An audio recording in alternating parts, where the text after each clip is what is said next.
Hey guys, welcome back to the monthly PlayStation Vita update. Today we're looking ahead at what's to come to Sony's handheld in the month of April 2018. I'd just like to give thanks to everyone who tuned in and commented on the first episode. I appreciate all the support, and I'm going to keep producing more PS Vita content for you all to enjoy. Also, because this is a lighter month for the system, I decided to limit this video to just 6 games for the sake of, frankly, quality over quantity. So without further ado, let's jump into the list with number 6.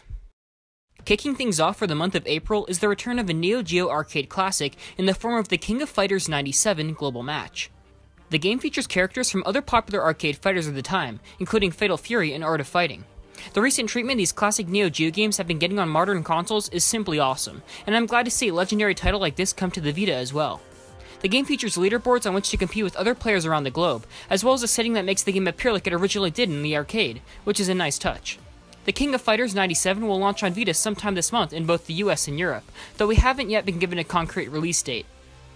Next up, we have Penny Punching Princess. You may recall this game from last month's countdown, but the game is now going to be getting a North American PSN release.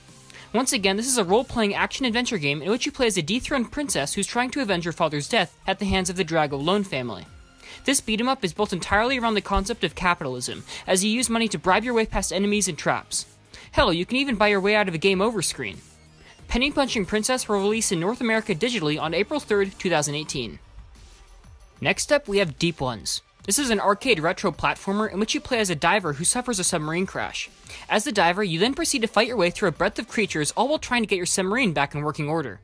The biggest draw to this game has to be the art style. It's inspired by the old ZX Spectrum home computer, and it definitely looks unique from anything else on the system.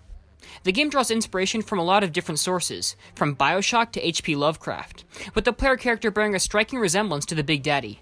And hey, the game even has a platinum trophy. Deep Ones releases digitally on April 11th in both the US and Europe. Next we have Metropolis Lux Obscura. This game is in essence a mix of the Match 3 and motion comics genres. Personally, I'm not really a fan of either, but the game's film noir look does look interesting, and it reminds me a lot of the art style in Arkham Origins Blackgate.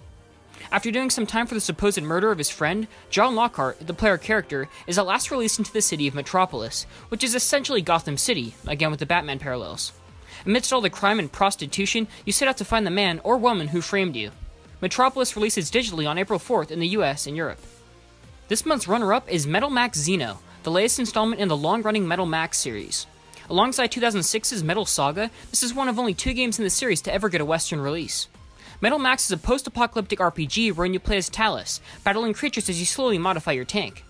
The game will release both digitally and on retail in Japan on April 19th, with a Western release scheduled for sometime in the second quarter of 2018.